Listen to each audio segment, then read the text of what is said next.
Chapter 37 Chavadi Procession. In this chapter, Hemad Pant, after making some preliminary observations on some points of Vedanta, describes the Chavadi procession.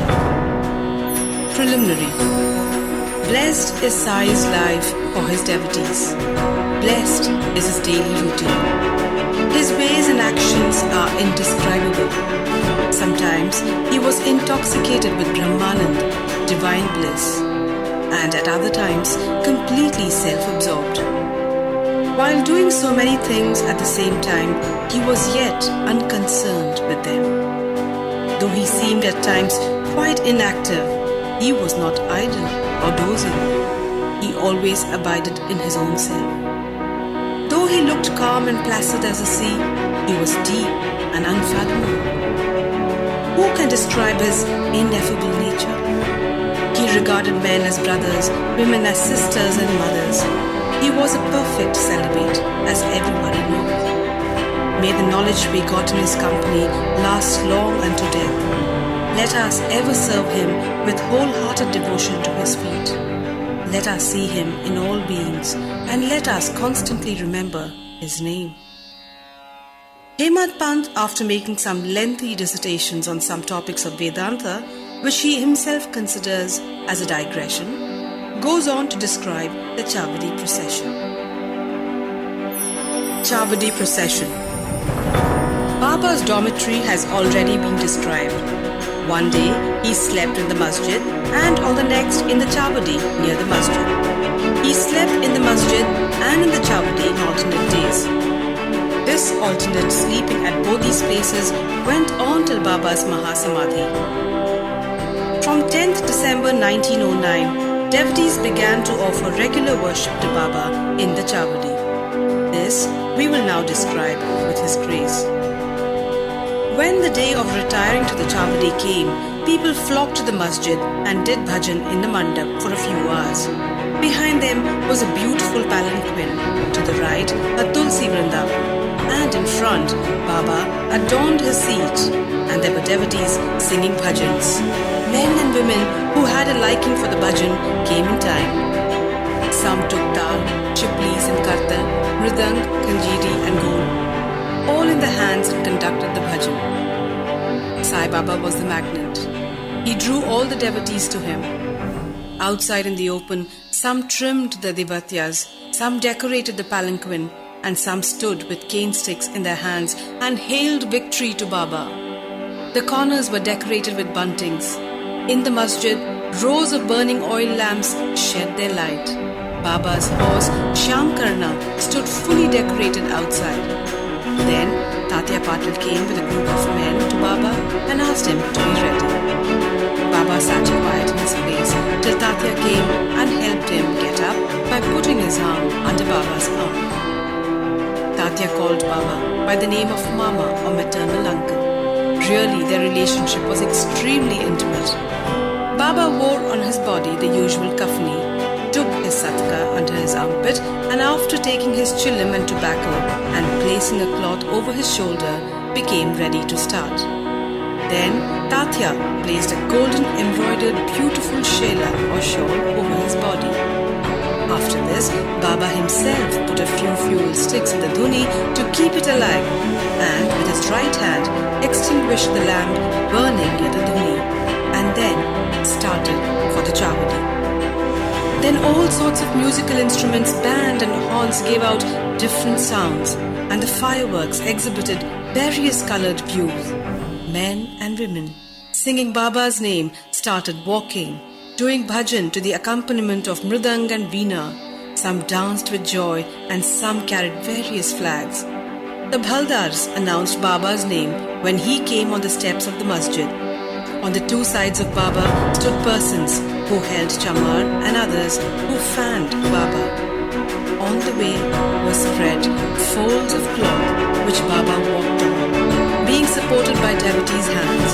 Tatya Patil held the left hand and Mahal Sapati the right, and Bapu Sahib Jog held the chhatra or the umbrella over his head.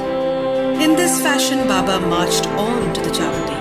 The fully decorated horse named Shyam Karna led the way, and behind him were all the carriers, waiters, musical players, and the crowd of devotees. Harinam, the Naam of Lord, was being chanted to the accompaniment of music as also the name of Sai.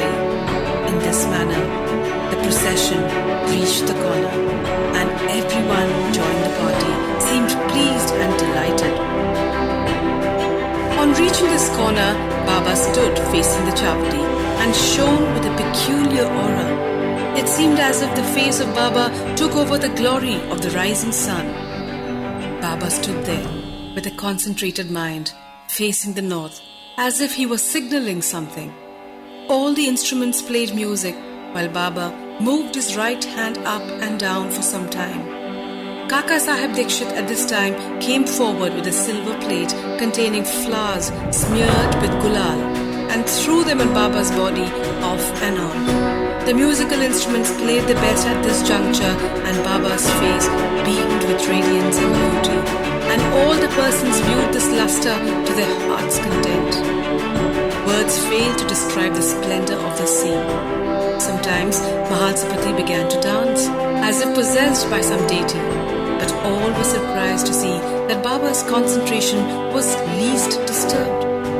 With a lantern in his hand, Tatya Patil walked on Baba's left side, and Bhagat Mahalsapati on the right, holding in his hand the hem of Baba's garment. What a beautiful procession, and what an expression of devotion! To witness this, men and women, poor and rich, flocked there. Baba walked at a very slow pace. Bhaktas followed on both sides with love and devotion. With joy permeating the whole atmosphere of the place, the procession reached the Chavadi. Those days are gone now. Nobody can see them in the future. But by remembering and visualizing that sight, we can bring solace and ecstasy to our minds. The Chavadi was also fully decorated with a good white ceiling mirrors and many sorts of lamps. On reaching there, Tatya went ahead and spread an asan, and placing a bolster, made Baba sit there and made him wear angharka. Then the devotees worshipped him in various ways. They put a crown on his head with a tuft bow, placed garlands of flowers and jewels round his neck, and marking his forehead with musk mixed vertical lines, they gazed at him for long to their heart's content. They changed his headdress now and then, held it aloft on the head, fearing that Baba might throw it away. Baba knew what the bhaktas wished for and meekly submitted to all their ways without objection. With these adornments, he looked wonderful and beautiful.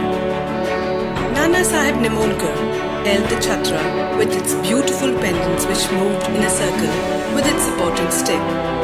Bapu Sahib Jog washed his feet in a silver dish, offered arghya and worship with due formalities, then smeared his arms with chandan paste and offered him tambul. Baba sat on the asan while Tatya and others kept standing. When Baba sat on the gaddi, supporting himself against the bolster, devotees on both sides waved chamars and fans. Shama then prepared the chilim and handed it over to Tatya Patil, who drew a flame out of it by inhaling a deep breath through his mouth and then gave it to Baba. After Baba had a smoke, it was given to Bhagat Mahalsapati and then it was passed round to all. Blessed was the inanimate chilim.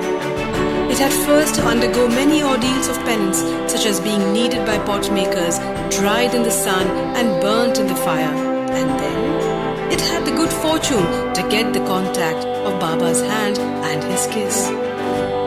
After this function was over, devotees put garlands of flowers around his neck and gave him scent and bunches of flowers. Baba, who was an incarnation of dispassion, cared a fig for all these necklaces of jewels and garlands of flowers and other decorations. But out of real love to his devotees, he allowed them to have their own way and to please themselves. Finally, Bapu Sahib Jog waved the arati over Baba, observing all formalities, and the musical instruments played their auspicious tunes. When this arati was over, the devotees returned home, one by one saluting Baba and taking his leave. When Tatya Patil, after offering chilim, Attar and Rosewater stood to depart, Baba said to him lovingly, "Guard me properly. Go if you like, but return sometimes at night and inquire for me." On replying in the affirmative, Tatya Patil left the Chavadi and went home. Then Baba himself prepared his bed. He arranged some sheets one upon another, and thus making his bed, went to rest. We shall also now take rest and close this chapter with a request to the readers that they should remember Baba and his Chavadi procession daily before they retire and go to bed. Bow to Sri Sai. Peace be to all.